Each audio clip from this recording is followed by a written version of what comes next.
अस्सलामुअलैकुम, good morning. Good morning everybody, welcome to Geo Pakistan. और भाई मैं बड़ी खुश हूँ। I do not mind the fact that Pakistan did not win, और पाकिस्तान जो है वो second, I would say second आया in this race. So I am not very disappointed because it was a great match by the way, क्योंकि England को भी काफ़ी तंग कर दिया था towards the end to make that score. और शाहीन अगर इंजर ना होते, खैर इफ्स एंड बट्स की तो बहुत सारी थ्योरीज हैं, बहुत सारी थ्योरीज हैं कि ये हो जाता, ये होता, ये हो जाता तो वो ना होता, लेकिन in the end we did well, but certainly England did better than us. और उन्होंने एक वर्ल्ड क्लास टीम का मुजाहिरा करते हुए, team spirit and team work and world class cricket का मुजाहिरा करते हुए ये वर्ल्ड कप अपने नाम किया है। और ये नहीं है बाज, अगर आपका ओपोनेंट ऐसा हो ना जो डिजर्व ना करता हो, हमारा ओपोनेंट ऐसा था जो डिजर्व भी करता है। वो थ्रू आउट ही डिजर्व करते थे और हम we came out of nowhere और हमने प्रूव कर दिया कि हम बाकी सारी टीमों से बेहतर हैं and hence obviously we were in the final. लेकिन it was not our day. ये जो मनाजिर अभी आप देख रहे हैं, डेफिनेटली हम लोग हो सकते थे इधर। पाकिस्तान टीम भी इसी तरह सेलिब्रेट कर रही होती है और पाकिस्तान भी इस तरह सेलिब्रेट कर रहा होता, लेकिन पाकिस्तान एक और तरीके से डेफिनेटली सेलिब्रेट कर रहा है because we all recognise the effort that Pakistan team put in even to reach that place. अच्छा, ये जो विजुअल्स आप देख रहे हैं ना, ये हम आपको इसकी आवाज़ भी सुनाएंगे। ये जब हमारे लड़के, हमारी टीम पहुंची होटल वापस, तो होटल के बाहर एक जंबे गफीर था आवाम का और लोग गाने गा रहे थे, तालियां बजा रहे थे। और यही हमारे बैक होम पाकिस्तान में भी तकरीबन सबके यही जज्बात हैं। आपको पता है हम भारतीयों की तरह कड़वे तो हैं नहीं, मतलब वहाँ पे जो होता है फिर सब जानते ही हैं उसे।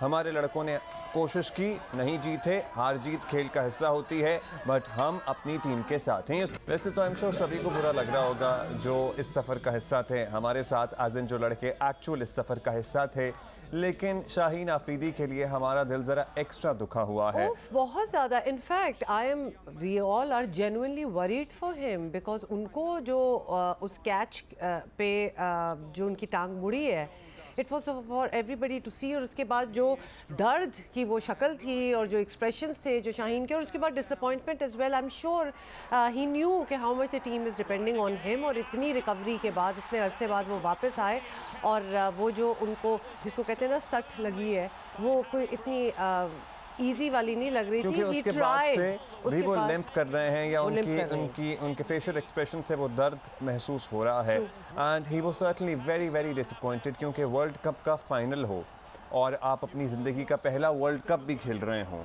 अच्छा, उसके बाद जब when he went he tried of course, उसके बाद एक दफ़ा फिर आए हैं, he couldn't do it और फिर वो he went back and he sat। और वो जो expressions थे ना, honestly मुझे देख के थोड़ा सा रोना आ रहा था क्योंकि he was disappointed that he almost cried actually।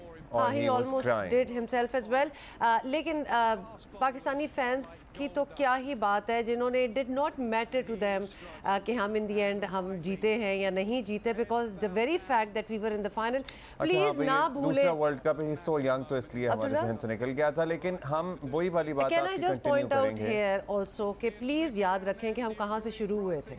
किसी को यकीन था कि हम यहाँ तक पहुँचेंगे, बट हर किसी को हरा के हमारे से जलने वाले ही कह रहे हैं कि ये तो यकीन ही नहीं था और आप तो डिजर्व भी नहीं करते थे, इसलिए यहाँ तक पहुँचे। भाई हम यहाँ तक, हम शुरू के मैचेस के बाद सबको हरा कर ही, दुनिया की वर्ल्ड क्लास टीमों को भी हरा कर ही यहाँ पहुँचे हैं। और उसके बाद हमने सेमीफाइनल जीता, और जो लोग हमें बातें सुनाने की कोशिश कर रहे हैं, आप लोग सेमीफाइनल नहीं जीत सके। अच्छा, why are you even addressing those concerns? वैसे ही आपको पता है Twitter is a global space और वहाँ पे सारे लोग एक दूसरे को बातें सुना रहे होते हैं। हम तो बड़े नाइस हैं अदरवाइज, बट जेन्युइनली। और इसमें पता है क्या, लेमैन हो तो और बात है, अक्रॉस द बॉर्डर स्टार्स भी उनके एंड इन्फ्लुएंसर्स भी उनके, सो जिनसे थोड़ा सा आप बेहतर बिहेवियर तवक्को करते हैं। लेकिन खैर कोई बात नहीं, उसको इधर उधर करें, उसको इग्नोर करेंगे हम बिल्कुल। We are not going to waste our time over that. लेकिन आपको ये जरूर दिखाना चाहते हैं कि पाकिस्तान में जो पाकिस्तानी फैंस हैं, उनके क्या तासुरात थे, उनकी क्या सोच थी। और ये एक थोड़ा सा एक सैंपल देखिए। पाकिस्तान तो हार गई है, इतनी खुशियां किस बात की? अफसोस इस बात का होता है कि बंदा 10 विकेटों से आ रहे हैं, हमने 4 विकेट ली है। एटलीस्ट उन्होंने कोशिश तो की है, जो करनी चाहिए थी, तो इंडिया ने नहीं की। एडलेड में हमने की ट्राई, हारे फिर भी आप लोग कैसे मना रहे हो? We are proud of our team, young team है, इंशाल्लाह हम दोबारा फाइनल में जाएंगे। नसीम शाह और हारिस रऊफ ने बहुत अच्छा परफॉर्मेंस दिया, लेकिन अगर थोड़ा सा और इम्प्रूवमेंट उन दो साइड्स पे हो सकती तो टीम आज जीत जाती इंशाल्लाह। कोई शिकवा नहीं है, हम अपनी टीम के साथ अभी भी हैं, इंशाल्लाह आगे भी रहेंगे। लेकिन फिर भी आखिरी बॉल तक वो खेले हैं और अच्छा खेले हैं, फाइनल तक आ गए। मेरे ख्याल से तो बहुत अच्छा खेले हैं माशाल्लाह, फाइनल तक पहुंचे तो ये भी बहुत बड़ी बात है हमारे लिए। आज की जो सबसे पहली बात है, टोटल थोड़ा सा कम था, अगर हम 160 तक चल रहे थे तो हमारी जो बॉलिंग लाइन है तो हम कंट्रोल कर सकते थे। पाकिस्तान जीते या हारे हम उसके साथ ही है। पाकिस्तान ने अच्छा खेला, परफॉर्मेंस अच्छी करी, लेकिन एक्सपेक्ट नहीं कर रहे थे कि आउट हो जाएगा, बट कोई बात नहीं, फाइनल तक पहुंचा, हम पाकिस्तान के साथ हैं। मुझे बहुत बुरा लगा कि पाकिस्तान हार गया और इसकी खुशी की फाइनल तक पहुंच गया। हाँ बताए क्या, वैसे ये वो फैंस हैं जिन पे हमारे खिलाड़ियों को प्यार नहीं आता होगा? प्यार भी आता होगा, उनका हौसला कितना बढ़ता होगा कि it doesn't matter, we are still loved and respected as well, and it doesn't matter कि आप जीते हारे, इट्स जस्ट कि how much of a fight you have in the game. अच्छा Babar Azam, by the way it also does matter, ये नहीं है कि हम कुछ शुरू में ही हार गए हैं, हम फाइनल में पहुंचकर हारे हैं, सो हम बिल्कुल ही फ्री हैंड भी नहीं देंगे। ठीक है, हम बिल्कुल ये नहीं कहेंगे कि तुम जीतो या हारो, मगर हमें नजर आना चाहिए कि आपने कोशिश की है, फाइनल तक पहुंचे हैं। फाइनल में तो इसी तरीके से फाइनल में एक टीम ने जीतना है, एक टीम ने हारना है, इट्स ओके बॉयज। बिल्कुल, बट इसका मतलब ये नहीं है कि हम किसी को इजी होने देंगे। ओके फाइन, लेकिन अभी थोड़ी देर तो जाने दो ना, अभी कल तो मैच हुआ है, और दूसरा ये है फाइट तो नजर आएगी, the very fact that we were in the final, मतलब हाँ, ये भी बहुत बड़ी बात है। फिर भी कुछ गलतियां हुई हैं, और कल किसकी बात में सुन रहा था, किसी सीनियर प्लेयर की बात ही सुन रहा था, हाँ अब्दुल रज़ाक थे, और जियो पे बैठ के वो कह रहे थे कि मैच कोई भी ऐसे नहीं हारता, कोई गलती होती है तो फिर मैच हारा जाता है। सो वो गलतियाँ क्या थीं, और इंग्लिश टीम इतनी वर्ल्ड क्लास नहीं थी, लेकिन उसके बाद हमने देखा कि ना सिर्फ वनडे 50 ओवर्स क्रिकेट और उसके बाद अब T20 क्रिकेट में भी वो बेताज बादशाह बन गए हैं। उन्होंने ऐसा क्या टर्न अराउंड किया कि वो आज इस स्टेज पर पहुंच गए हैं। ये सारी बातें हैं जो हमने करनी है। सिकंदर हमारे साथ मौजूद हैं। बिल्कुल Sikandar, thank you so much for joining अस। आप अपने तासुरात भी बताएं और उस पर भी रिफ्लेक्ट करें कि बाबर आजम का टुवर्ड्स द एंड ये कहना है, और सारों का यही, एवरीबडी बिलीव्ड कि कुछ 20 रन्स जो थे वो हमने कम बनाए थे, टारगेट हमारा बहुत छोटा था। सबसे पहले तो मैं समझता हूँ कि टीम बहुत ज़बरदस्त खेली, अब बगैर किसी शक के, और हमने आखिर तक फाइट किया। हमारे बॉलर्स वर्ल्ड क्लास थे, हम हमेशा कह रहे थे कि बॉलर्स वर्सेस बैट्समैन, इंग्लैंड के बैट्समैनों का मुकाबला है, मगर ऑनेस्टली देखा जाए तो वो कहते हैं ना, उनकी कांपे टांक रही थी, तो कांपे टांग रही थी इसलिए कि वो घबराए हुए थे। इतनी बॉलें उनके बल्ले के पास से गुजरी हैं, इतनी बॉलें, हम यही बैठे डिस्कस कर रहे थे कि इनमें से किसी एक का एज लग जाता, मगर खैर बदकिस्मती की बात थी, शायद हमारे नसीब में नहीं था, वरना हमारे लड़कों ने बहुत ज़बरदस्त कोशिश की, आखिरी तक की, और मगर हम कामयाब नहीं हो सके। और hats off to Shaheen Afridi के, वो इंजरी के बावजूद भी खेलता रहा, और जैसे ही उसको उसकी इंजरी पे लोड पड़ा, देखें उसने एक नॉर्मल कैच पकड़ा था, जो लड़के फील्ड में नॉर्मल पकड़ते हैं, गिरते हैं और उठ जाते हैं दोबारा, मगर उसकी इंजरी थी जिसको वो कैरी कर रहा था, जिसकी वजह से वो एग्रीवेट कर गई और वो उसको पेन हुआ। फिर भी उसने कोशिश की कि मैं किसी तरह एक ओवर करा दूं। तो खैर ये तो वो साइड है कि जो लड़कों ने बहुत ही ज़्यादा ज़बरदस्त फाइट बैक की, हमसे ज़्यादा तो मतलब वो लिटरली डिसअपॉइंटेड होंगे। और आपने बड़ा अच्छा पॉइंट आउट किया, हमें टेक्निकलिटी समझाई, क्योंकि देखने में तो ऐसा लग रहा है कि नॉर्मल एक कैच है, लेकिन पहले से इंजरी कैरी कर रहे होंगे तो उस पर लोड पड़ा। अच्छा, उसके बाद हमारी सिकू, हमारे बल्लेबाजी में इशू आए और हमारे बैटर्स नहीं उस तरह परफॉर्म कर सके जो हम तवक्को एटलीस्ट कर रहे थे। फिर बाबर आजम जिस तरह आउट हुए, हारिस जिस तरह आउट हुए, इस पे जरा रोशनी डालें। 5 ओवर हमारे जरा डिसअपॉइंटिंग थे। देखो, सबसे पहले तो ये कि हमने हर मैच में जब 15 ओवर हुए थे तो हमारा जो बेस्ट स्कोर था, जैसे इंडिया के खिलाफ हमने 160 किए थे, तो हम इंडिया के खिलाफ 106 पे 5 थे इन 15th ओवर। न्यूजीलैंड के खिलाफ हम 122 थे, बांग्लादेश के खिलाफ 99, साउथ अफ्रीका के खिलाफ 128, और कल हम 15 ओवर में 106 for 4 थे। यानी कि वैसे ही उसी स्पीड के साथ या उसी टेम्पो के साथ हम 15 ओवर में पहुंच गए थे। And we were expecting 50 runs off last 5 overs, चले 50 नहीं 40 रन्स, ताकि हमारा जो टोटल है 150 तक आ जाए। बस वहां पर आकर हम फेल हो गए कि जो 106 से लेके 150 तक हम नहीं पहुंच सके, जिसमें हर मैच में हमने ये किया है। ये हमारा एक स्कोर बनाने का एक ग्राफ है, अगर आप देखें तो यही चल रहा है कि हर 15 ओवर के बाद हमारे इतना ही रन होते थे, मगर बस वो लास्ट 5 ओवर्स जो है हम नहीं कर सके। फिर हमारे ओपनर्स में जो हमारे ऑब्वियसली कप्तान को तो बोलना पड़ेगा थोड़ा बहुत, वो जिस तरह खेलते हैं वो नहीं खेल सके, और ओपनर्स जो है ना वो खेल सके ना रिजवान, उससे भी बड़ा फर्क पड़ा। और यही हमारा एक वीक लिंक था जिसके वजह से हम ये मैच जो है हारे, अदरवाइज हम इस मैच को पकड़ लिया था, पकड़ लेते। अच्छा, बाबर के आउट होने पे बहुत सारे लोग कह रहे थे कि भाई 2 किलोमीटर दूर से पता लग रहा था गुगली थी, ऐसा था सेकू? सॉरी, फिर से बोलो कि बाबर जिस बॉल पे आउट हुए, मतलब जो क्रिकेट समझते हैं फैंस हैं वो कह रहे थे कि बड़ी दूर से आप रीड कर सकते थे कि ये कौन सी बॉल है। So Babar could not read the ball, do you think so? यार सबसे ज्यादा मुझे डिसअपॉइंटमेंट यही हो रही है, अगर हम दिखाएं इस पे स्क्रीन के ऊपर उनका आउट होना, पाकिस्तान का कोई क्रिकेटर जो कि नंबर 1 इन द वर्ल्ड हो और उसको दुनिया मानती हो, हम तो खैर छोड़े, हमारा तो कहते हैं ना शहंशाह है, ही इज द किंग, मगर पूरी दुनिया मान गई उसको कि ही इज द बेस्ट, और वो गुगली रीड नहीं कर सका। गुगली तो हमारी जो है मतलब है कि हर बच्चा जो है गुगली खेलता है। अब देखें कि गेंद अंदर आ रही थी, गुगली का मतलब होता है लेग ब्रेक की जगह वो ऑफ स्पिन हो जाए और अंदर की तरफ आए और वो उसको कट मारने चले गए और वहाँ फंस गए। दैट वाज अमेजिंग कि ये कैसे हो सकता है कि इतना बड़ा प्लेयर, ये हमें बाबर से कभी पूछना पड़ेगा कि आपको गुगली रीड करने आती है कि नहीं आती, क्योंकि काफी दूर से ही पता लग गया था कि गुगली ही आने वाली है और ये गुगली ही आ रही है। एक्चुअली जब गुगली कराते हैं ना, वो बॉलर जो है अपने हाथ के पिछले हिस्से से यहाँ से कराता है, इधर से, तो वो लेग ब्रेक तो आप ऐसे करा रहे होते हैं, जब गुगली कराते तो यहाँ से फेंकते, तो वो दूर से नजर आ जाती है, और अगर आप बैट्समैन हो तो आपको उसकी जो सिलाई है वो उल्टी घूमती हुई नजर आती है, तो उससे आपको पता लग जाना चाहिए मेरे ख्याल से। हम सारी जिंदगी खेले, अब्दुल कादिर हमारे साथ खेलते थे, इकबाल सिकंदर था लेग स्पिनर, बहुत से लड़के खेलते थे, हम उनको पकड़ते, हम रीड कर लेते थे, मगर मैं हैरान हूँ कि बाबर जैसा बैट्समैन नहीं रीड कर सका। That was amazing. अच्छा, जब ये अब वापस आएंगे सिकंदर तो एक असेसमेंट का टाइम होगा, बिकॉज अभी तो जितने भी tournaments before this world cup हुए हैं तो सारी तैयारी वर्ल्ड कप के लिए ही हो रही होती थी। अब it is time to assess individually the players, their strengths, their weaknesses, और ख़ासतौर पे अभी बाबर ये रीड नहीं कर पाए, मतलब ये सारी चीज़ें असेस करने वाला टाइम आ गया है। बिल्कुल आ गया है। जब वापस आ जाए इसके बाद इन सब कुछ आगे डोमेस्टिक क्रिकेट खेलनी चाहिए, जो हमारी डोमेस्टिक क्रिकेट चल रही है। ये लड़कों को चाहिए कि जैसे 2-4 दिन का ब्रेक लेने के बाद जाकर खेलें, और देखें जब आप अपने डोमेस्टिक क्रिकेट में जाकर खेलते हैं तो आपकी फॉर्म वापस आ जाती है। बाबर को भी खेलना चाहिए, रिजवान को भी। अब रिजवान का देखें वीक पॉइंट है, अगर आप उसको देखें तो उसका बंदा जिस पे आउट हुआ है वो भी बाहर से आया और ऑन साइड पर ही रहा था। उनका जो फ्लो है बल्ले का वो ऑन साइड का है, व्हिच इज रॉन्ग।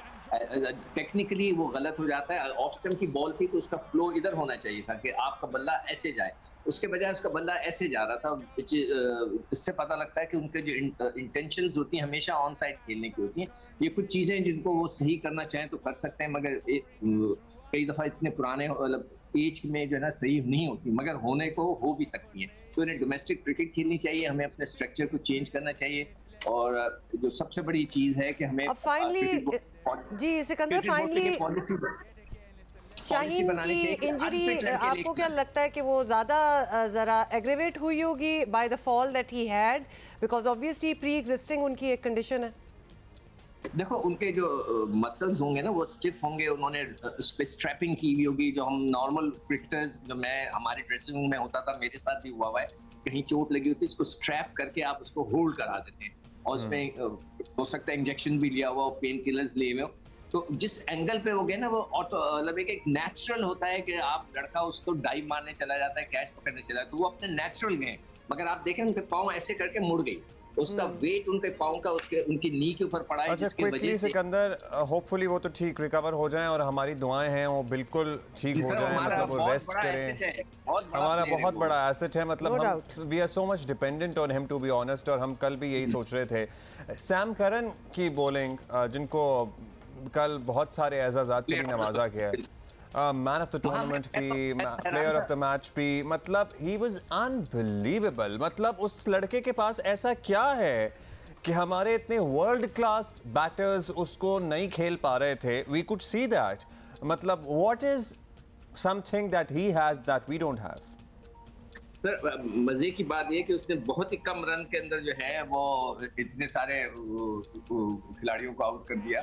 दूसरी चीज ये थी, देखिए एक दफा प्लेयर का रिदम आया हुआ होता है, उसका वो रिदम आया हुआ था, वो हाईएस्ट विकेट टेकर था और हम हैरान थे इस बात पे कि उससे नया बॉल क्यों नहीं कराया। जो नया बॉल उन्होंने किया इतने मजे, वोग्स ने किया और उसके साथ जो दूसरा बॉलर था उसने किया, वो इतना मजेदार नहीं था जो सैम करन ने आके किया। उसकी मूवमेंट थी, देखिए जब खब्बा होता है उसका गेंद अंदर आया और एक जगह से मूव करना शुरू हो जाए, उसने लाइन पकड़ ली बहुत अच्छी, जिसकी वजह से वो अगर हमारा ये शाहीन थोड़ी सी जो गलतियां है ना उसकी, वो ये है बाबर की, शाहीन से एक आधा और करा लेना था। हमें आखिरी में जाने की जरूरत नहीं थी, हमें शुरू में आउट करना था। हम जितने आउट करते, हमारा मेन बॉलर शाहीन था और उसको वो फिट था, उससे एक आधा और कराना चाहिए था। ये मेरी लॉजिक है कि आखिरी में उसका एक तो करन का स्टैंडर्ड जो है वो इतना नहीं है जितना कि शाहीन का है। शाहीन उससे काफी तिखा है, उससे ज्यादा तेज गेंद करता है और मूवमेंट भी है उसके पास, मगर करन का दिन था और वो उसका पूरा ये वर्ल्ड कप उसके लिए था, तो जिसकी वजह से वो प्लेयर ऑफ द टूर्नामेंट भी हो गया है शायद। जी बिल्कुल, बहुत शुक्रिया आपका सिकू। ऑल्दो बस हम यही कहेंगे कि we did have a great time and our teams made it to the finals. Can I just also say about it as well. A lot of other people also acknowledge that बड़ा मतलब एक team जिसका target इतना कम दिया हो उसको भी defend करने पाकिस्तान ने बड़ी अच्छी तरह डिफेंड किया और बहुत से लोग जो हैं वो इससे इत्तेफाक कर रहे हैं। T20 वर्ल्ड कप फाइनल में जिस तरह कौमी टीम के फास्ट बॉलर्स ने 138 रन के हदफ का दिफा करने की भरपूर कोशिश की है पूरा टूर्नामेंट में और ख़ास तौर पर फाइनल में लो स्कोरिंग होने के बावजूद कौमी टीम के बॉलर्स की शानदार परफॉर्मेंस से, बाय द वे इंडियन अगर if you want to take that into account, commentators हैं हर्षा भोगले, उन्होंने भी बहुत ही, बल्कि वो तो कहते हैं कि बड़े मुतासिर हुए हैं, इम्प्रेस हुए हैं। अच्छा जी, हमें ज्वाइन किया साबिक टेस्ट क्रिकेटर और हम सबकी पसंदीदा allrounder Abdul Razzaq. Thank you so much for joining us. अच्छा अब्दुल रज़ाक भाई, फरमाइएगा कि पाकिस्तान फाइनल में, आपको पता है हार जाने का दुख तो हम सबको है, लेकिन हम बहुत ज़्यादा अपसेट नहीं हैं, कोई ऐसा अपसेट हुआ भी नहीं है। इंग्लैंड की टीम ज़्यादा तगड़ी भी थी और हम तो बस पहुंच गए थे, लेकिन सर्टनली फिर भी हम जीत कर पहुंचे थे अल्टीमेटली अपने बाकी सारे मैचेस। तो क्या कहना चाहेंगे ओवरऑल वर्ल्ड कप एक्सपीरियंस पे पाकिस्तान के? डेफिनेटली मोमेंटम पाकिस्तान की फेवर में था और जैसा हमने कहा था कि टॉस बड़ा क्रूशल होगा और टॉस पाकिस्तान हारने के बाद उन्होंने बड़ा अच्छा डिसीजन लिया इंग्लैंड ने, उनका फ़ायदा भी हुआ। भाई ये कि पिच ज़रा डिफरेंट थी, अगर 145-50 तक स्कोर होता तो मुश्किल हो सकती थी इंग्लैंड के लिए। अच्छा, कैप्टनसी की अगर बात कर लें तो हम बड़ा एक वाज़े फ़र्क जो है आया वो नज़र, वो बटलर और बाबर आजम की कप्तानी का। तो ये बात ठीक है कि बटलर के पास बाबर से ज़्यादा ऑप्शंस मौजूद होते हैं, लेकिन बाबर की बॉडी लैंग्वेज जो थी वो बता देती है कि वो कप्तानी का कितना प्रेशर ले रहे हैं। तो ये चीज़ें बड़ी मैटर करती हैं टुवर्ड्स दी एंड। तो ये पूरे टूर्नामेंट में अपेरेंटली नज़र आया है, तो आप इसके बारे में क्या कहेंगे? देखिए ओवरऑल वो पिछले 2-3 साल से कप्तानी कर रहे हैं और ये कि अब तो उनको काफ़ी एक्सपीरियंस भी हासिल हो जाना चाहिए और यूटिलाइजेशन ऑफ प्लेयर्स है उसमें बड़ा उनको फोकस करना पड़ेगा कि कौन सा प्लेयर कहाँ भी यूटिलाइज़ करना चाहिए। और ओवरऑल देखा जाए अगर साउथ अफ्रीका अगर नीदरलैंड से ना हारती तो पाकिस्तान के चांसेस मुश्किल थे सेमीफाइनल तक पहुँचने में। तो ओवरऑल अच्छी क्रिकेट खेलनी पड़ेगी और हर फॉर्मेट में जैसे T20 है, वनडे है, टेस्ट क्रिकेट है, इसमें आपको बड़ा अच्छा परफॉर्म करना पड़ेगा तब जाके हमारी टीम की रैंकिंग अच्छी होगी। और अगर हम इफ़ एंड बट्स पे चलेंगे तो वो फिर ऐसा ही होता है। आप देखें बैड लक हमारी ये है कि टॉस भी हम हार गए, टॉस भी हम जीत सकते थे, अगर हम टॉस जीते तो पाकिस्तान ये वर्ल्ड कप जीत सकता है। वैसे पता है क्या, ये टॉस का ना कोई और फेयर निज़ाम मेरा ख्याल है होना चाहिए। क्यों आपको अनफेयर लग रहा है टॉस? मतलब ठीक है ना, मतलब बहुत सारे ग्राउंड्स और बहुत सारी कंडीशंस ऐसी होती हैं जिसमें आप टॉस जीत जाए तो आपके जीत के चांसेस ब्राइट हो जाते हैं। सो ये क्या है कि आप बस दुनिया मेरा ख्याल है एडवांस हो गई है, अब कुछ और इसका तरीका होना मतलब चाहिए। आप उसको वो कॉइन से टॉस करें या आप लिटरली किसी रूले से करें? नहीं, कोई रूल होना चाहिए, तो टॉस कोई रूल होना चाहिए इसका। I don't know, the cricket experts में sit together and talk about it. ये थोड़ी सी ये कोई तुक्के पे बात नहीं अब चलनी चाहिए कि जनाब ये कॉइन करेंगे और उसके बाद जो फैसला होगा। What will qualify for you to go first और the other team to go first except for a तुक्का? There can be a rule, I don't know. खैर अच्छा अब्दुल रज़ाक भाई, इस पे तो हम फिर कभी बहस करेंगे, लेकिन अभी बता दें, आपको पता ही है शाहीन के लिए हम बड़ा दुखी भी हैं। वो फिट नहीं थे, गए फॉर्म में आए, पाकिस्तान को फाइनल तक पहुंचाया, फिर दोबारा इंजर्ड हो गए हैं, फिर फ़खर भी आपको पता ही है इंजर्ड हैं। तो हमें क्या इन वर्ल्ड क्लास प्लेयर्स का और पर्टिकुलरली शाहीन जैसे एसेट का रिस्क लेना चाहिए था? देखिए, ये प्लेयर की रिस्पॉन्सिबिलिटी होती है। अगर आप देखा जाए, हारिस रऊफ थ्रू आउट खेलते आ रहे हैं, उन्होंने अपने को मेंटेन रखा हुआ है, अपनी फिटनेस का ख्याल रखते हैं, तो ये प्लेयर की बहुत बड़ी रिस्पॉन्सिबिलिटी होती है। ये आप मैं समझता एक फ़र्ज़ होता है कि आपने अपनी लुक आफ्टर करनी है, अपने आप को फिट रखना है, क्योंकि काफ़ी प्रेशर होता है फास्ट बॉलर की इंजरी के लिए। तो जैसे हारिस रऊफ की फ़िटनेस देखी जा रही है, बहुत ज़बरदस्त है।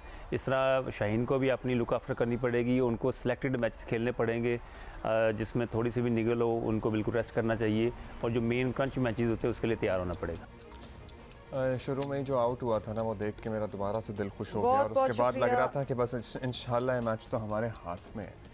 लेकिन then tables turn। Abdul Razzaq साहब, thank you for speaking with us. और अभी मेरा ख्याल है कि हमें भी थोड़ी सी एक ब्रेक चाहिए, क्योंकि हम बिल्कुल ठीक हो गए थे, लेकिन अब वो बातें कर करके थोड़ा सा दिल उदास सा दोबारा हो गया। थोड़ा सा जो अगर कहीं दिल पे ठेस लगी है तो वो जख्म हरा हो गया। हाँ, तो ब्रेक लेते हैं और थोड़ी देर में आएंगे, लेकिन अभी क्रिकेट की एक दो और बातें करनी है, थोड़ी सी कुछ रह गई।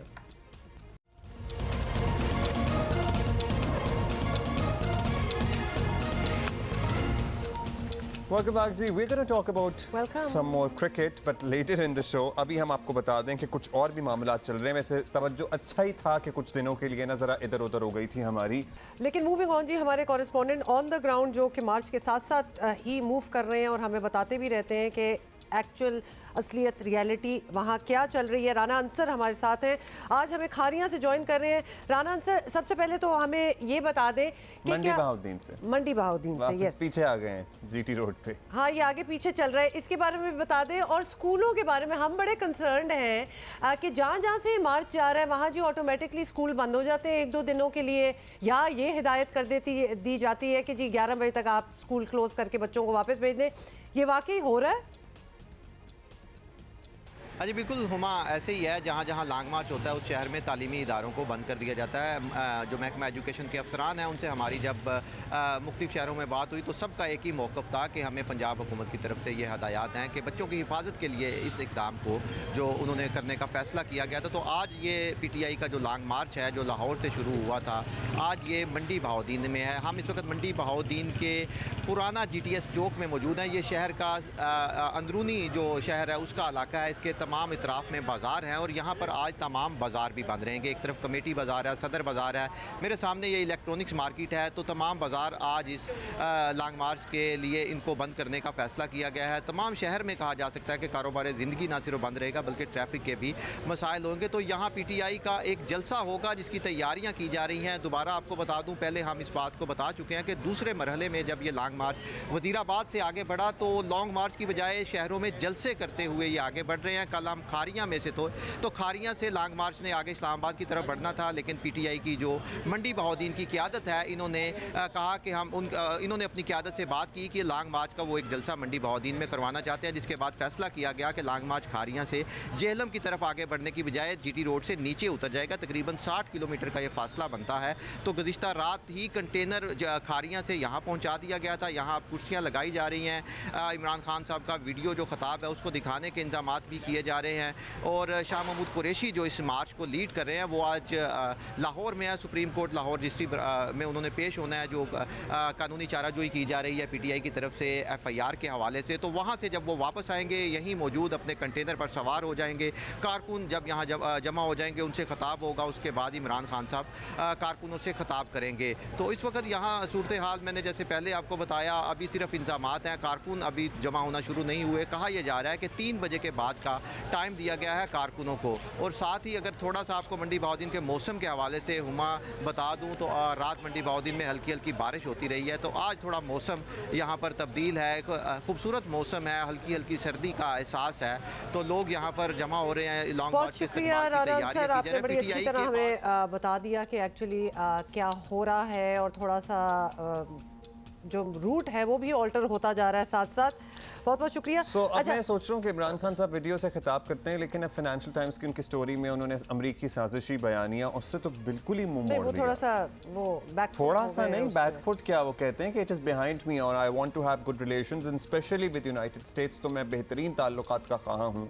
So, what would he be talking about? Would he be talking about US conspiracy once again in the jalsas? क्योंकि आवाम के माइंड्स तो उनके मुताबिक फर्टाइल हैं, उसमें जो भी फीड करें, और हुआ भी ऐसे ही है, उनके हक़ में इसी तरह हुआ भी है। वो फीड करें, लोग जान जाते हैं या मान लेते हैं, लेकिन बहुत देर तक पता ये मामलात नहीं चलते हैं। अच्छा, अब ये बड़े आपने सवाल उठा दिए, तो ये तज्जिया भी लेना ज़रूरी हो गया है। खान साहब क्या सोच रहे हैं और क्या करने वाले हैं? सीनियर तज्जियाकार आसमा शराजी हमारे साथ हैं। आसमा, क्रिकेट वर्ल्ड कप जी ख़त्म हो गया और अब हमारे पास लिटरली कोई और डिस्ट्रैक्शन नहीं रही, तो सारी तवज्जो जो है वो एक बार फिर सियासत पर है और इस लॉन्ग मार्च पे है। लेकिन सियासत में हो क्या रहा है, तो ये आपसे हम समझ में नहीं आ रहा है। हाँ, ये हम जरा समझना चाह रहे हैं। तो खान साहब हुकूमत गिराने के लिए हर हरबा जो है वो आजमा रहे हैं और इस हद तक आगे जा चुके हैं कि नए आर्मी चीफ को भी मुतनाज़े बनाने तक पहुंच गए हैं, जो कि एक्चुअली कुछ देर से तो शुरू हुए थे।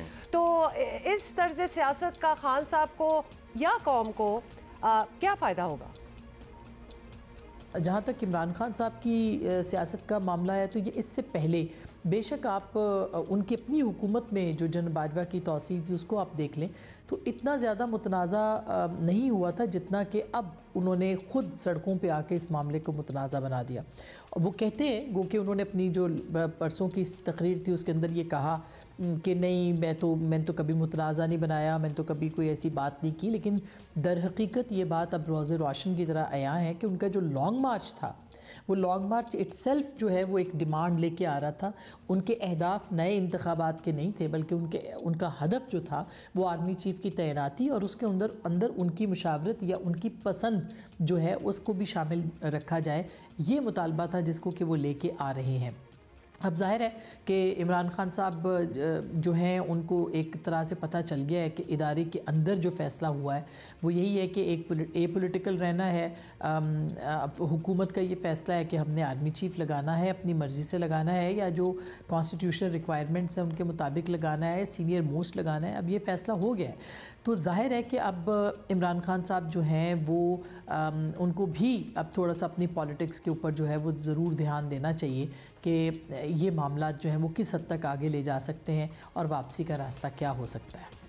अच्छा, अब बहुत सारी खबरें आई कि जनाब मुज़ाकरात की कोशिश हो रही है। इस पूरे मामले में रियासत के हेड सदर मुमलिकत डॉक्टर आरिफ अलवी का किरदार भी खासा दिलचस्प आया और किसी सियासी फ़ायदे के लिए ही सही वो मुज़ाकरात की कोशिश ऑल्दो करते रहे हैं, लेकिन बज़ाहिर ये कोशिशें कामयाब नहीं हुई हैं और फिर कशीदगी इंतहा को भी पहुंची। और कल का बयान मतलब एक नई तैनाती, एक आर्मी चीफ़ की तैनाती का एक मैकेनिज़्म है जो फॉलो होगा। एंड लेट्स सी, हो सकता है सीनियर मोस्ट या सेकंड सीनियर मोस्ट को ही आर्मी चीफ़ तैनात किया जाए। We all have to see that. उसमें भी इमरान खान साहब कुछ ना कुछ निकालने की कोशिश कर रहे हैं। आपको लगता है कि सदर साहब या फिर दीगर लोगों के मामलात के हाथ से मामलात निकल चुके हैं या अभी भी संभलने का कोई चांस है? देखिए, जो सदर मुमलिकत ने कोशिश की है वो भी उन्होंने तहरीक इंसाफ की तरफ से और इदारे के दरमियान कोशिश की है ब्रिज बनने की। बदकिस्मती से हुकूमत और अपोजिशन के दरमियान ब्रिज बनने की जो बात थी उस पर शायद इतना ज़्यादा अमल दरामद नहीं हुआ। हमारी इत्तला है कि मुलाकात हुई है, प्रेसिडेंट अलवी की मौजूदगी में हुई है एक हाल ही में लाहौर के अंदर, और अहम मुलाकात हुई है, वो भी उन्होंने ही फैसिलिटेट करवाई थी और उनके ज़रिए से ही वो मुलाकात भी हुई है। लेकिन क्या ही अच्छा हो कि जो हेड ऑफ़ द स्टेट हैं, ज़ाहिर है कि प्रेसिडेंट अलवी हैं और प्रेसिडेंट अलवी बहुत एक वक्त के साथ साथ उन्होंने एक बहुत अहम उनका एक ओहदे के साथ अपना किरदार भी अहम निभाने की कोशिश ज़रूर की है। ताहम वो नतीजा खेज साबित नहीं हो सकी, ये अलग बात है। शायद उसकी वजह ये कि इमरान खान साहब जो हैं वो बहुत ज़्यादा प्रेसिडेंट अलवी की जो गुफ्तगू है या उनकी जो मुशावरत है उसको उन्होंने ज़्यादा हमारे मुताबिक जो है वो उनको ज़्यादा वज़न देना चाहिए था। लेकिन प्रेसिडेंट अलवी जो हैं उनको भी हुकूमती जमातों और अपोजिशन यानी कि तहरीक इंसाफ के बीच में ब्रिज बनने की कोशिश ज़रूर करनी चाहिए थी।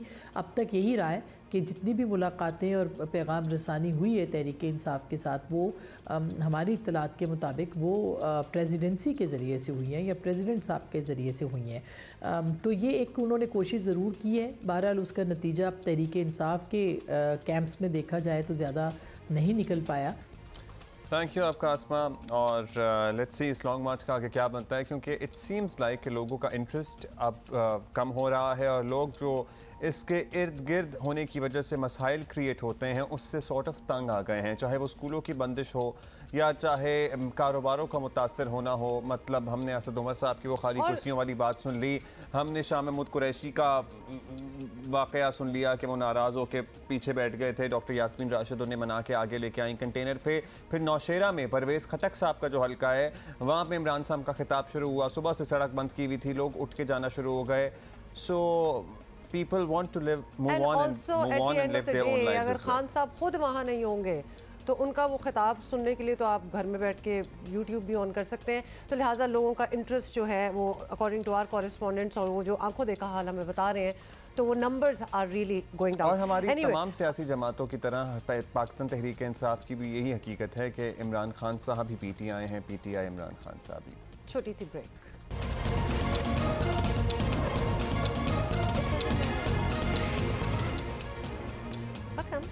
अच्छा जी, अच्छा नेक्स्ट आवर हमारे पास बड़ी एक ज़बरदस्त मेहमान होंगी, आरजू फातिमा, जिनके आजकल वर्ल्ड कप से रिलेटेड ढोलकी पे गाने बड़े मशहूर हुए हैं। हाँ, we have invited her because we want to know कि उनकी इंस्पिरेशन कहाँ से आती है। But that will be next hour. अभी आपको बता दें कि पाकिस्तान के जी काफ़ी हिस्सों में सर्दी जो है वो ज़ोरों शोर से आ चुकी है। इनफैक्ट पहली स्नोफॉल भी होगी और वो उसके विजुअल पहली है, मेरे ख्याल से पहले भी हुई थी, लेकिन कोई बात नहीं, नागा पर्वत नहीं, मतलब ये इससे पहले भी हुई थी। सवात में फर्स्ट स्नोफॉल हुई, बाबू सर टॉप और फेरी मेडोज और एटसेट्रा पे बर्फ पड़ चुकी है। वैसे अभी मैं सुबह महबूब अली की रिपोर्ट देख रहा था मालम जब्बा से जियो के बुलेटिन में, तो वहाँ पे अभी बर्फ़ नहीं पड़ी है। वहाँ पे ज़रा अभी तो ग्रीन प्लेन्स ही नज़र आ रहे थे, अदरवाइज़ वो मालम जब्बा का स्लोप जो होता है ना, जो पहले चेयर लिफ्ट होती है और फिर स्कीइंग के लिए इस्तेमाल होता है, वो भी क्या खूबसूरत मंजर देता है। अच्छा एनीवे आपको ये मनाजिर इसलिए दिखाने हैं क्योंकि इट इज़ ब्यूटीफुल, लेकिन साथ साथ मुझे तो देख के सर्दी लगना शुरू हो जाती है। देख के मुझे भी लग रही है, स्पेशली चूंकि हमें ऑलरेडी वार्न कर दिया गया है कि गैस शॉर्टेज जो है वो एक्सपेक्ट करें और बहुत सी जगहों पे तो इनफैक्ट ये फील भी हो रहा है, तो ये सर्दी इज़ टू मच अगर गैस भी ना हो।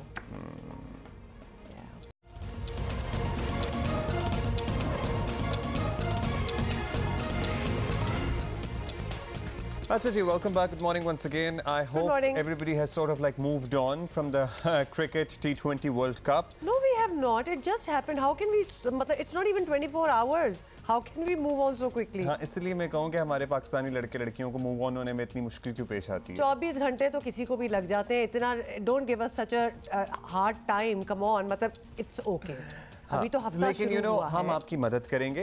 यस, क्या हाल है आपका? Good morning. अच्छा जी, इंग्लैंड की टीम ऑन पेपर पाकिस्तान से ज़्यादा मजबूत थी और फाइनल के लिए जो है वो फेवरेट भी थी, तो इतनी कोई बड़ी बात नहीं है that they actually did win. लेकिन पाकिस्तानी टीम ने फाइट जो है वो कमाल की दी, तो इतने कम स्कोर पर कैसी ज़बरदस्त फाइट पर मेरा ख्याल है शाबाश भी बनती है और कुछ तज्जिया भी होना चाहिए इस पे कि वाकई डिफेंड हमने ज़बरदस्त किया। डेफिनेटली जिस तरह की पाकिस्तानी बॉलिंग थी, हाफ ऑफ द टूर्नामेंट जब हमने आसिफ अली को बिठा के मोहम्मद वसीम को टीम में लेकर आए तो 4 फास्ट बॉलर हैं, देन शदाब है और नवाज है। अनफॉर्चुनेटली नवाज को उस तरह से यूज़ नहीं किया गया, बट पहले से कई दफ़ा ये बात मेंशन कर चुका हूँ कि आपको जो आपकी बॉलिंग है वो टूर्नामेंट जिताती है, बैटिंग आपको फ्यू मैचेस जिताती है। इसी तरह अगर आप देखें तो इंग्लैंड क्यों जीता है, सैम करन की आउटस्टैंडिंग बॉलिंग, आदिल रशीद की आउटस्टैंडिंग बॉलिंग। जब आप फाइनल में किसी टीम को जिस तरह इंग्लैंड ने पाकिस्तान को 137 पे आउट किया, तो आधा मैच तो वो हाफ में ही जीत चुके थे, लेकिन उसके बाद जिस तरह पाकिस्तानी बॉलर्स ने प्रेशर डाला, अनफॉर्चुनेटली अगर शहीन अनफिट ना होते तो हो सकता है कि रिजल्ट कोई डिफरेंट होता। ऐसा ही है बस आकिब भाई। अब शाहीन आफरीदी वर्ल्ड कप गए लेकिन मुकम्मल फिट नहीं थे, लेकिन फॉर्म में आए, पाकिस्तान के लिए बेहतरीन परफॉर्मेंसेस दे के इसे फाइनल में पहुंचाया। अब टूर्नामेंट ख़त्म होने के बाद शाहीन दोबारा से इंजर्ड हैं, तो क्या कहते हैं, हमने रिस्क लिया उनके करियर के साथ, शायद नहीं लेना चाहिए था, but world cup was also important for us as well. तो सवाल बनता है कि आपका जो मेडिकल पैनल और आपके जो कोई डॉक्टर सोमरो है वो कौन है। उन्होंने फ़खर को भी कहा कि आप फिट हैं और कुछ ही ओवर खेलने के बाद वो अनफिट हो गए, तो ये पता करना पड़ेगा, इंक्वायरी करेंगे क्या उस इंसान को कुछ पोस्ट इंजरी का पता भी है या नहीं है। और इसी तरह जैसे ठीक है शाहीन आए, शाहीन को भी इन्होंने शुरू में खिलाया तो he wasn't fit enough to play world cup games, और उसके बाद आज भी अगर जहां से हमने शुरू किया दोनों अनफिट थे, वर्ल्ड कप के बाद फिर दोनों अनफिट हैं। तो मैंने इस वर्ल्ड कप से पहले ये कहा था कि Shaheen is important not this world cup, क्योंकि वर्ल्ड कप तो 2 साल बाद फिर आ जाएगा। तो शाहीन जैसा बॉलर अगर कुछ उसको नुकसान हुआ तो कैसे आप पैदा करोगे। I am very disappointed with Pakistan cricket board medical panel. चलें जी, होपफुली इस पे तो पीसीबी कुछ इंक्वायरी करे और फिर हमें बताएं। होनी चाहिए कि किस तरह ये डॉक्टर जो हैं उन्होंने इनको फिट करार दे दिया, इस पे बात होगी।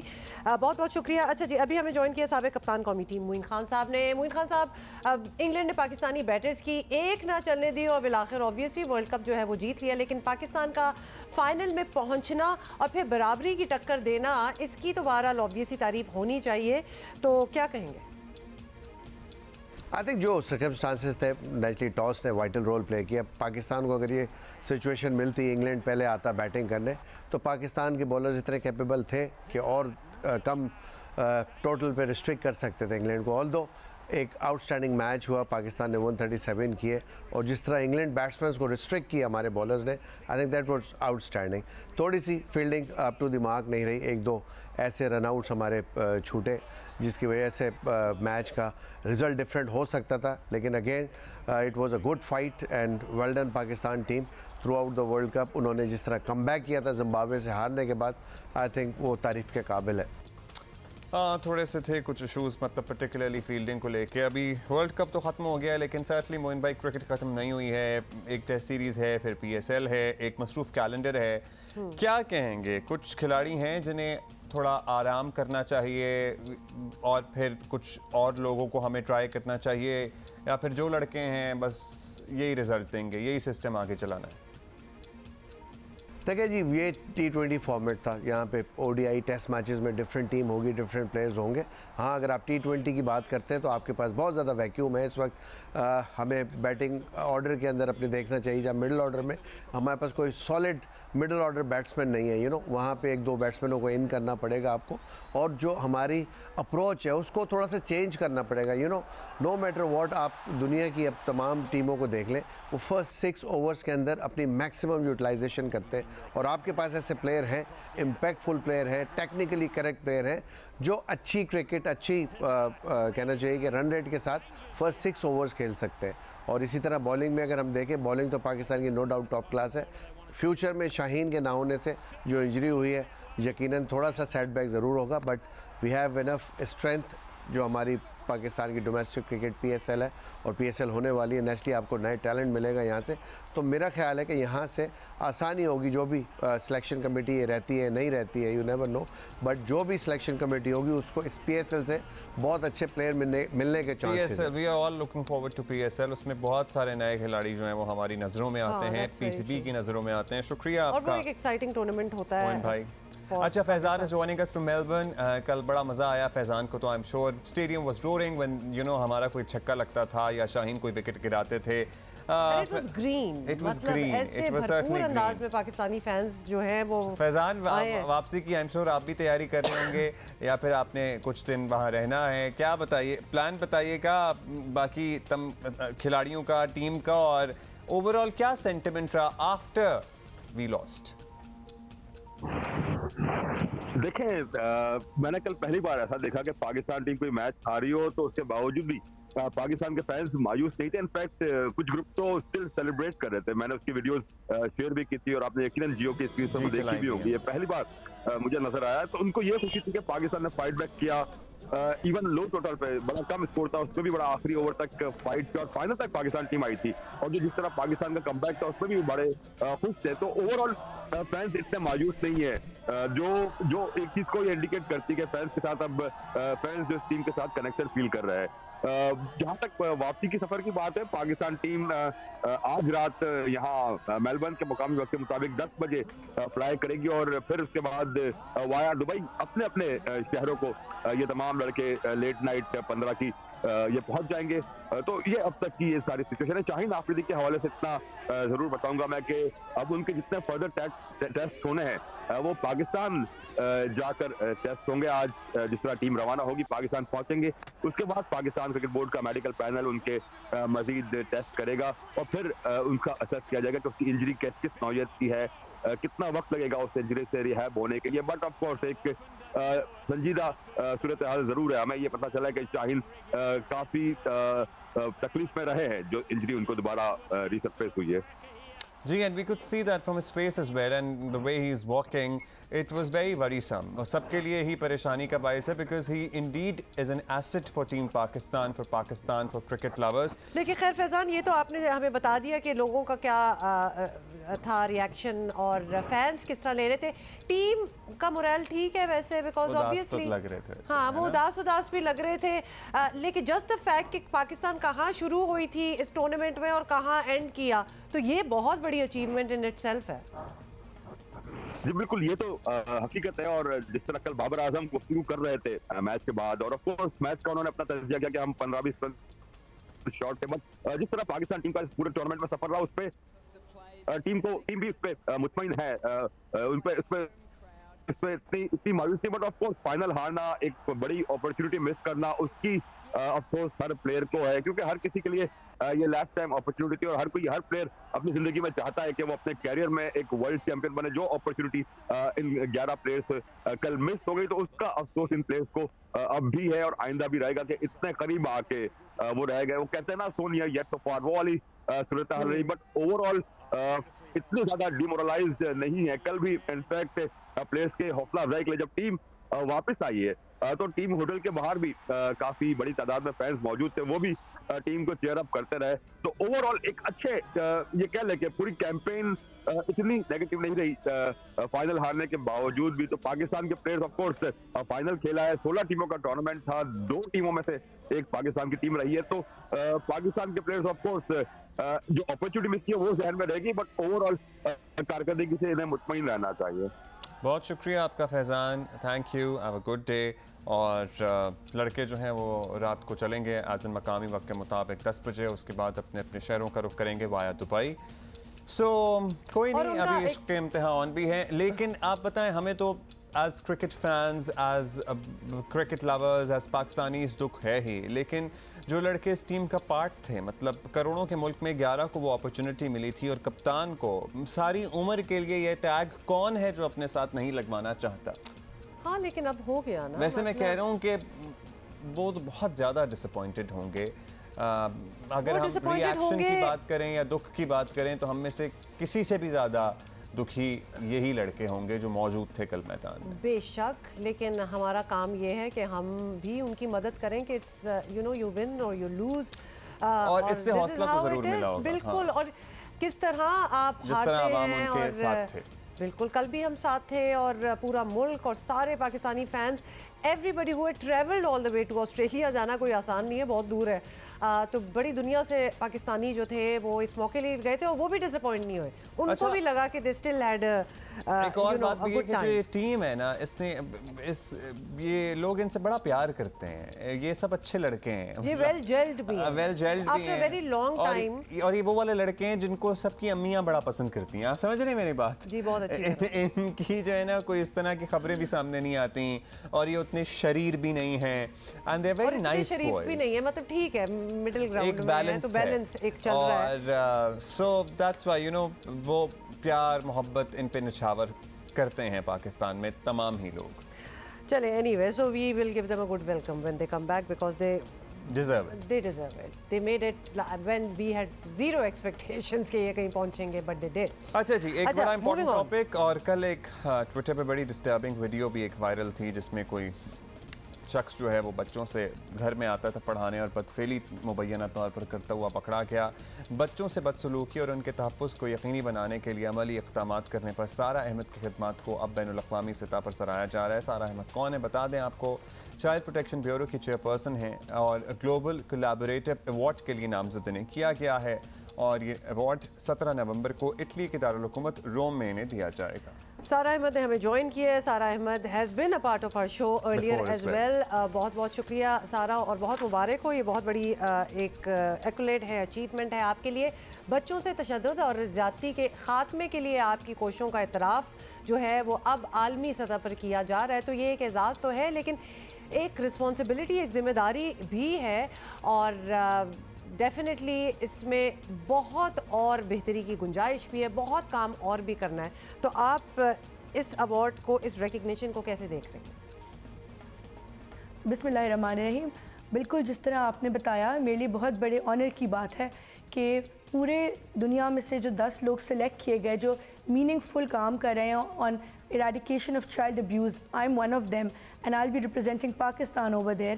तो मेरे लिए बहुत बड़े एजाज़ की बात है कि ग्लोबल कोलैबोरेटिव जो कि हार्वर्ड यूनिवर्सिटी का रिसर्च ग्रुप है which is based on child advocacy institutions and interfaith organisations, वो मिलके ये एक ऑर्गेनाइज़ कर रहे हैं award ceremony and it's a symposium जिसका मकसद है कि चाइल्ड अब्यूज़ पे जो लोग काम कर रहे हैं उनको ट्रिब्यूट दिया जाए, उनको रिकग्नाइज़ किया जाए। So I am really looking forward to it.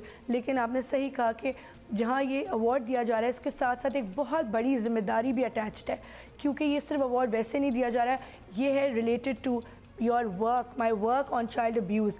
तो इस बिल्कुल मैं इसके साथ कोशिश करूँगी कि जितना पहले काम किया जिसके बेस पे ये मिल रहा है उससे ज़्यादा मैं काम कर सकूँ, बिकॉज चाइल्ड अब्यूज़ एक ऐसा सब्जेक्ट है which is very close to my heart and I am sure सिर्फ मेरे लिए नहीं, आप लोगों के लिए भी एंड जितने लोग हमें देख रहे हैं उन सब के लिए जो है it's very very important and significant.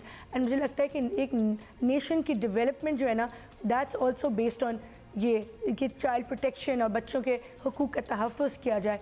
तो ऑफ कोर्स इंशाल्लाह आई विल वर्क मोर, जितना पहले करती थी उससे ज़्यादा डिवोशन के साथ और डेडिकेशन के साथ इंशाल्लाह मैं काम करूँगी। अच्छा सारा, आपसे हम इस इशू पर भी बात करते हैं और इसके ख़ात्मे की कोशिश के लिए आपका इदारा भी माशाल्लाह ज़बरदस्त काम कर रहा है, लेकिन जाहिर है कि हम सबको मज़ीद कुछ करना होगा। आपके ख़्याल में पाकिस्तान में चाइल्ड अब्यूज़ का मुकम्मल ख़ात्मा किस तरह से हो सकता है, या एटलीस्ट इसे कम करने के लिए और क्या इनिशिएटिव्स लिए जा सकते हैं? जी बिल्कुल, चाइल्ड अब्यूज़ जो एक बहुत बड़ा सोशल इशू है। ये एक चाइल्ड प्रोटेक्शन वेलफेयर ब्यूरो जो मेरा इदारा है, हमारे सारे ऑफिसर, सिर्फ एक इदारा इसके ऊपर काबू नहीं पा सकता। इवन इफ पंजाब की अगर बात की जाए तो जितने स्टेक होल्डर्स हैं सबको मिलके इस पे काम करने की ज़रूरत है, स्पेशली गवर्नमेंट, पुलिस, जुडिशरी, सबका बहुत अहम किरदार है इसमें। मुझे इसमें जो लूप होल्स नज़र आए हैं वो क्योंकि मैं विटनेस की अपने सामने बहुत सारे, मतलब मैंने हज़ारों cases child sexual abuse, child torture के मेरे सामने आते हैं। मुझे पता है उन केसेस का आगे जाके क्या होता है और विक्टिम तो हमारे पास आ जाता है, लेकिन जो मुल्ज़िम है उसको सज़ा मिलती है या नहीं मिलती, तो there is a big question mark there. तो मुझे लगता है कि सबको मिलके काम करने की ज़रूरत है। जो शहरी हैं उनको अवेयरनेस की ज़रूरत है कि अगर वो कोई देखें ऐसा वाक़या तो फिर वो फ़ौरन पुलिस को इन्फॉर्म करें, हमारी हेल्पलाइन 1121 पे इन्फॉर्म करें। They need to be more aware and लोगों के अंदर जो ऑनर एंड शेम का एक एलिमेंट होता था वो तो इट इज़ इम्प्रूविंग। अब लोग रिपोर्ट कर रहे हैं लेकिन और उनको वो एलिमिनेट करने की ज़रूरत है ताकि केसेस रिपोर्ट उन पे एक्शन लिया जा सके। ऑल्सो मैंने देखा जब अकाउंटेबिलिटी की बात की जाती है तो हमारे जो लॉज हैं उनमें अमेंडमेंट्स की ज़रूरत है। हमारी लेजिस्लेशन वीक है, कमज़ोर है। इसमें आराम से जिस आदमी को हम अरेस्ट करवाते हैं उसको अगले दिन बेल मिल जाती है पुलिस से, क्योंकि कानून कमज़ोर है।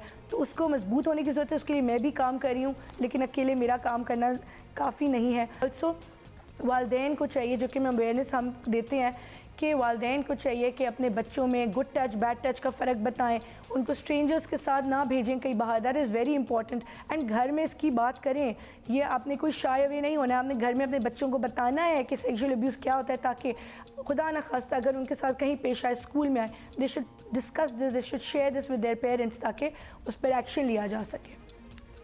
मेरा ख्याल है कि इस सारी चीज़ में एक चीज़ जो सारा and you will agree perhaps जो चेंज हुई है, अब इस बारे में बात हो रही है। अब वो किस तरह केसेस कम हुए नहीं हुए, टू बी वेरी ऑनेस्ट जितने सामने आते हैं उतने और भी होते हैं, तो वो उस पर तो हम नहीं जा सकते, लेकिन एटलीस्ट अवेयरनेस है और घरों में इसमें वो शर्म और झिझक को साइड पे रख के बहुत इंपॉर्टेंट है कि इस पे बात हो और हो भी रही है। और वालिदैन पहले से ज़्यादा फिक्रमंद रहते हैं। बिल्कुल, और किसके साथ बच्चे को भेजना है, किसको, मतलब अंधा ट्रस्ट नहीं हो सकता किसी पे भी, ये चीज़ लिख लें प्लीज़। सारा ऑब्वियसली इस नौयत के जराइम जो है वो ख़त्म हो, इसमें वी कैन बी रियलिस्टिक कि इसमें तो टाइम लगेगा, लेकिन जो किया जा सकता है फौरी तौर पर वो ये है कि जो विक्टिम्स हैं, जो चाइल्ड विक्टिम्स हैं, उनका ख्याल रखा जाए। तो इस सिलसिले में हम क्या कर सकते हैं? इस सिलसिले में फिर इम्पॉर्टेंट ये है कि विक्टिम को प्रोटेक्शन दी जाए। विक्टिम की फैमिलीज़ को, जो मुलजिम होते हैं उनकी फैमिलीज़, और वो प्रेशराइज़ करते हैं, उनको डराया जाता है, उनको धमकाया जाता है, तो इट्स वेरी इंपॉर्टेंट कि विक्टिम की प्रोटेक्शन की जाए, जो अब अभी नहीं हो रही है। तो पुलिस जो है वो इस तरह के लॉ में कोई चीज़ लाई जाए जिसके थ्रू पुलिस उनको प्रोटेक्शन फराहम करे। This is very important. Recently हमारी टीम पे एक अटैक हुआ, तो मेरी जो ऑफिसर जिसने वो जो मुद्दाई बनी उसमें FIR में, उसके बाद उसको धमकियाँ मिलनी शुरू हो गई। अब वो मुझे कहती है कि मैडम मेरा नाम आप निकाल दें इसमें क्योंकि मुझे धमकियाँ मिल रही हैं। तो मतलब this is real life situation, मैं आपको बता रही हूँ, ये हो रहा है। तो victim protection is very important, उस पर काम नहीं किया जा रहा है, लेकिन काम करने की ज़रूरत है। बहुत शुक्रिया सारा, और आप लोग बड़ा मुश्किल और बड़ा ज़बरदस्त तरीके से अपने फ़राइज़ सर अंजाम दे रहे हैं। बड़ा मुश्किल ये काम है, जिस तरह आपने कुछ वाक़यात का भी जिक्र किया, आई एम श्योर ऐसे एक नहीं और भी कई मरतबा हुआ होगा। So good luck and thank you for being with us. और इंशाल्लाह and while we were talking about कि इसके बारे में अब ज़रा घरों में भी बात होना स्टार्ट हो गई है। There are so many videos, अगर आपके पास चॉइस ऑफ वर्ड्स नहीं है कि हम ये बात शुरू कैसे करें या किन वर्ड्स में, किन अल्फाज में बच्चे को समझाया जाए, तो बैड टच, गुड टच, एक बड़े खूबसूरत तरीके से विजुअल्स के थ्रू, वीडियोस के थ्रू ये बात भी समझाई जा रही है। तो वो एड्स जो हैं वो आप ज़रूर यूज़ कर सकते हैं। सारा दिन तो बच्चे वैसे ही यूट्यूब पे लगे होते हैं ना, तो आप एक आध वीडियो यूट्यूब पे अपने साथ बैठ के उनको वो भी दिखा दें जिसमें बच्चों को ये समझाने की कोशिश की जा रही हो कि किस तरह आपने अपने हों या पराए हों, अगर कोई भी लिमिट क्रॉस करेगा तो अपने वालिदैन को कब इन्फॉर्म करना है, और कैसे वो कॉन्फिडेंस बच्चे में हो कि वो अपने वालिदैन को आके बता सकते हैं, क्योंकि वालिदैन वो कॉन्फिडेंस जो है वो दिखाएं कि ये इतनी कोई शर्म और छुपाने वाली बात नहीं है, बताओ। स्कूलों को भी ये वीडियोस और सेंसिटाइज करना चाहिए अपने स्टूडेंट्स को और टीचर्स को भी, क्योंकि टीचर और स्टूडेंट्स भी कितना क्लोज हो सकते हैं, what is appropriate, what is not, ये भी बहुत इंपॉर्टेंट है। ट्रू। ब्रेक के बाद मिलते हैं।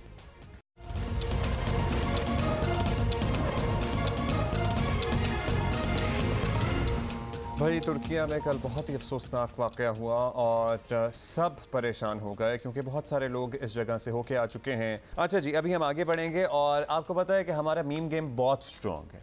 मतलब हम हार रहे हों, हम जीत रहे हों, हम कोई ना कोई ऐसा कंटेंट निकाल लेते हैं, हम बना लेते हैं जिससे हम सब के चेहरों पर बेसाख्ता मुस्कुराहटें आ जाती हैं और बेतहाशा मीम्स हमने इस वर्ल्ड कप से जुड़े मुख्तलिफ लम्हात के भी देखे, लेकिन एक कुछ कंटेंट ऐसा वायरल हुआ और हम तो इनका कंटेंट इससे बहुत पहले से फॉलो करते हैं और बड़ा एंटरटेन होते हैं। हम आरजू फातिमा की बात कर रहे हैं। Welcome to Geo Pakistan. You have finally made it to Geo news from your drawing room making small content videos, so it's a long way. अच्छा आरजू, ये सिलसिला कहाँ से शुरू हुआ? वैसे तो आपकी खूब पूरी जर्नी के बारे में पूछेंगे, लेकिन ख़ास तौर पे कंटेंट रिलेटेड टू क्रिकेट, ये कैसे हुआ? अस्सलाम वालेकुम जी, क्या हाल है आप दोनों का? Thank you so much for having me on the show. ये जी कहानी है कोई 10-12 साल पहले की। थिएटर शुरू किया था और I knew that I had the knack for it, लेकिन बस ये नहीं पता था कि मतलब थिएटर करते करते फिर सीरियल्स करते करते एक टाइम ऐसा आ जाएगा जब इतनी वीडियोस वायरल हो जाएंगी। क्रिकेट के जी क्रेजी फैन है और सैड बात यह है कि मेरे पूरे घर में सिर्फ मैं ही एक क्रेजी क्रिकेट फैन हूँ। तो जिस दिन क्रिकेट का मैच होता है उस दिन घर वालों को बिना अंदाजा होता है कि अच्छा ठीक है आज जो है ना घर पे बहुत ज्यादा शोर होने वाला है। तो मुझे किसी एक फैन ने, किसी एक फॉलोअर ने एक मीम पेज पर टैग किया हुआ था, वहीं से आइडिया उठाया और उसको रिक्रिएट किया। और क्योंकि हम पाकिस्तानी इतने जज्बाती हैं क्रिकेट को लेके, तो मुझे अपलोड करते वक्त आइडिया हो गया था, मैंने कहा ये वायरल होना है। वो बेचारा मेरा छोटा भाई जो है वो दफ्तर से आया था उस वक्त, उसको मैंने कहा तुमने ना बस 2 ठुमके लगाने हैं इस तरह पीछे खड़े होके। तो वो बेचारा कहता है कि डेफिनेटली छोटे भाई की बहुत कंट्रीब्यूशन भी है, लेकिन ऑब्वियसली कंटेंट तो आपका है। तो आरजू ये ज़रूर बताइएगा कि जब कंटेंट बनाया जा रहा होता है, जैसे जब आप उसके लिरिक्स बदल के रिलेटेड टू क्रिकेट कर रही होंगी, तो ये दिमाग में बड़ा ये सीरियस काम होता है, ये रखा जाता है दिमाग में कि ये कितना वायरल होगा, ये कितना अच्छा है, किस तरह चेंज किया जाए। मतलब आप कॉन्शियस है कि it's a very competitive world out there. और मुझे ये भी पूछना है कि ये जो 2 गाने, शादमानी और आई मेहंदी की ये रात, मतलब इनका इंतखाब कैसे, इस कंक्लूजन तक कैसे पहुंचे कि हाँ ये वाले गाने करने? अच्छा, ये भी एक होता है ना कि लक बाय चांस वाला हिसाब था। जो मैं आपको मीम पेज वाली बात बता रही थी, उसमें यही वाला गाना बज रहा था, ये जो जवाद अहमद वाला था, जो ओरिजिनली है मेहंदी की ये रात। मैं सोचा, मैंने कहा ये मेहंदी की रात है, तो अगर इसको हम चांद रात ट्रीट करते हैं, या जैसे वो नहीं होता कि बस वो ईद से पहले, वो जो ईद से पहले वाली जो रात होती है हमारी, तो मैंने उसे सेमीफाइनल की रात फिर बना दिया। और क्योंकि मुझे अंदाजा है इस बात का कि अब वो टप्पे जो गाए जाते हैं बेसिकली, वो इतने लॉन्ग लॉस्ट एक हमारा जो ट्रेडिशन था, मैं उसको भी थोड़ा सा रिवाइव करना चाह रही थी, पाकिस्तानियों में थोड़ा सा जोश लेके आना चाह रही थी। मैंने कहा मतलब मैं ना ये बर्गर गाने गा के मैंने लोगों को इंटाइस नहीं करना, मैंने लोगों को उनकी रूट्स तक लेके जाना है। That was the idea. अच्छा, ढोलक आपके घर में होती है मौजूद, या कोई शादी ब्याह चल रहा है आसपास? जी, असल में क्योंकि मुझे गाने बजाने का शौक है, तो ढोलक मैं रखती हूँ, क्योंकि किसी दोस्त की शादी, किसी कजन की शादी, मुझे अंदाजा होता है कि मुझे वैसे ही वहाँ से कॉल आ जानी है कि जी आ जाओ ढोलक बजाने के लिए। अच्छा, ये आपने अच्छा किया, क्योंकि अब्दुल्ला ये सवाल मुझसे भी कर रहे थे, भाई ढोलक किसके पास होती है, तो मैंने भी इनको यही कहा कि भाई हमारे घर में होती है। जहाँ बहुत से शादियाँ शुदियाँ कजन्स वगैरह हों तो वहाँ ढोलक होना ज़रूरी है। लेकिन coming back to Arzoo, how serious is this? It's very competitive, मतलब मीम्स हर कोई बना रहा होता है, but to be viral and to be above the rest, आप कॉन्शियसली इस पर काम करती हैं, या फिर ये भी लक बाय चांस है कि आपकी ही चीज़ें पसंद आई लोगों को? नहीं, अच्छा, so this is not luck by chance. Like I told you that I've been doing this for the past 10-12 years. So I've slowly transitioned into not exactly the meme area, लेकिन मतलब you need to identify कि लोगों को पसंद क्या चीज़ आती है। जैसे इससे पहले मेरी 2-3 वीडियोस और वायरल हुई थी, तो it's about what's trending on that day or in that week, और उससे ज़्यादा how you can hit the right nerve. जैसे क्रिकेट जो है वो हमारी वो नब्ज पे हाथ रखने वाली बात है, और I feel that is what you have to hit, that is the sweet spot. Arzoo, lovely, it was great to have you over, keep doing what you are doing. आपकी इससे पहले वो डीएचए वाली वगैरह वाली वीडियोस भी हमने बहुत एंजॉय किए हैं, and keep making new content related जो थी, जो आपकी सबसे पहले वायरल हुई थी, लेकिन वो कंटेंट ऐसा था जिसके बारे में हम अभी बात नहीं कर सकते, लेकिन दैट वाज हिलेरियस, बहुत ही जबरदस्त। So keep doing what you are doing, and thank you for being with us. Thank you for being with us. Break के बाद मिलेंगे।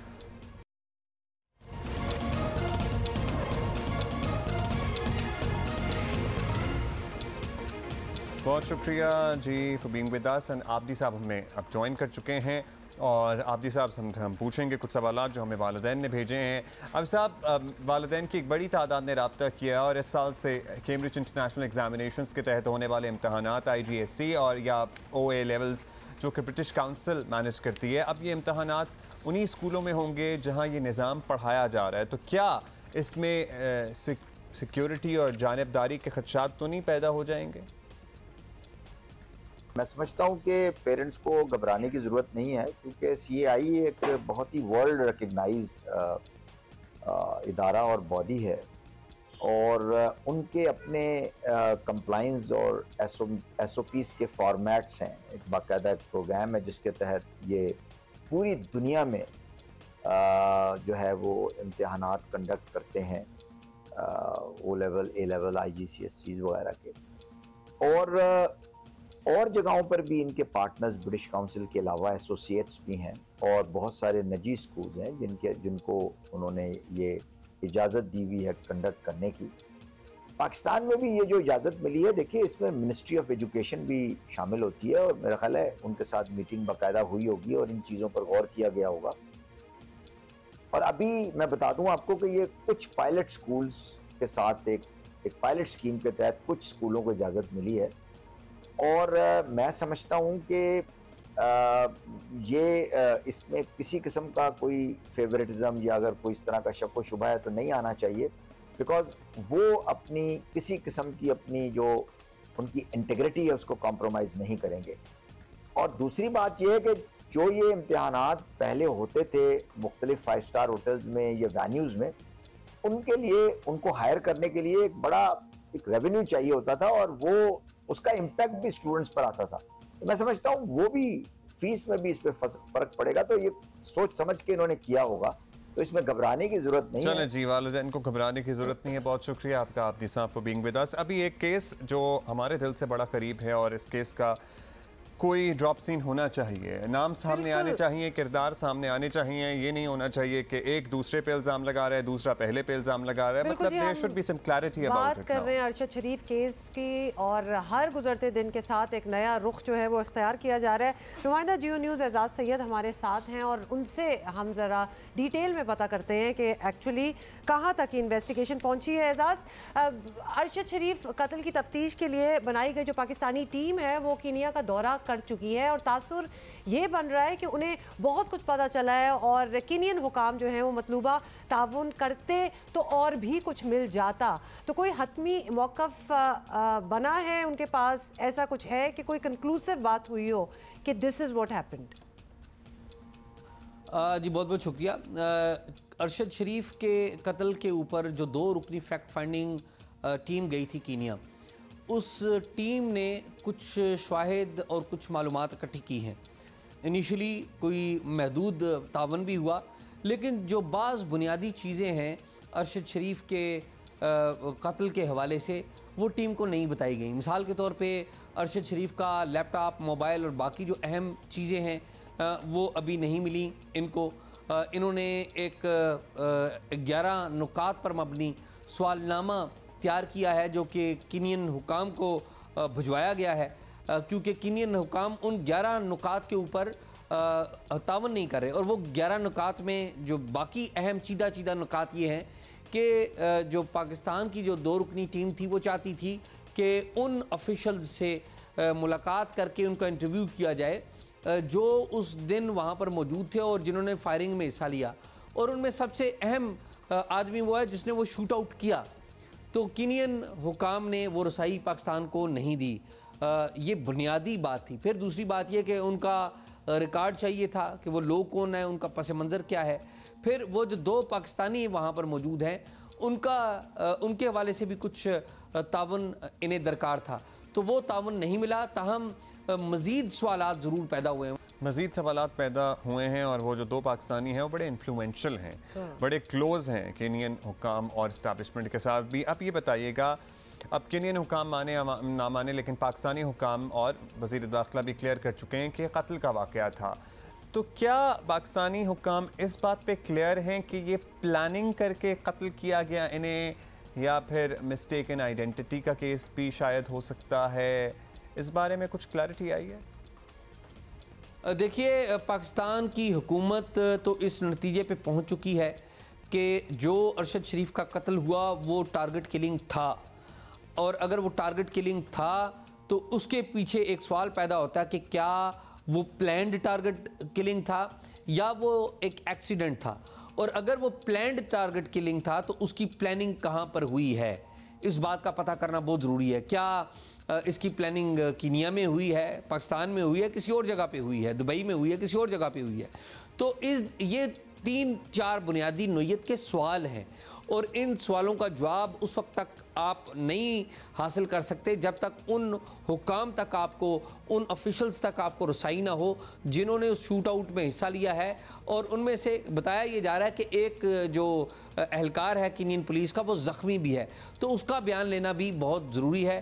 और जब ये तमाम बयानात सामने आएंगे तो फिर पता चलेगा कि क्या इस कत्ल की प्लानिंग की गई थी, और अगर प्लानिंग की गई थी तो वो कहाँ पर की गई थी, और मुतवक्का तौर पर वो लोग कौन हो सकते हैं जो इस प्लानिंग में मुलव्वस थे। बहुत बहुत शुक्रिया। बॉटम लाइन इसकी ये है कि इतना पॉलिटिकल हो चुका है इशू पाकिस्तान में कि वी फील कि इसका जो भी रिजल्ट निकलेगा उस पर किसी का कोई कंसेंसस नहीं होगा। रिजर्वेशंस रहेंगे, everybody will have their reservations and their 2 cents in it as well.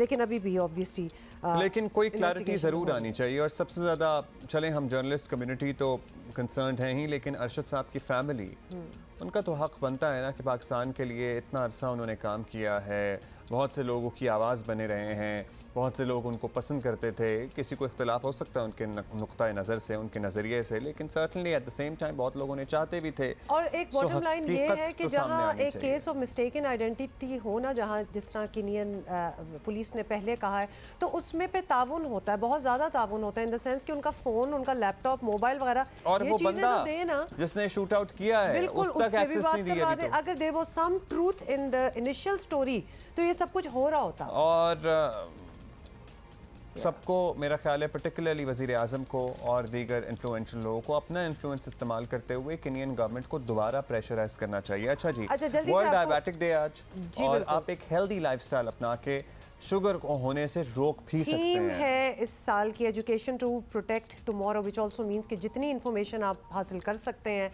हासिल करें, and have an active life, मतलब फिजिकल एक्टिविटी होना बहुत ज़रूरी है to be free of diabetes. We can see you tomorrow इंशाल्लाह। बाय।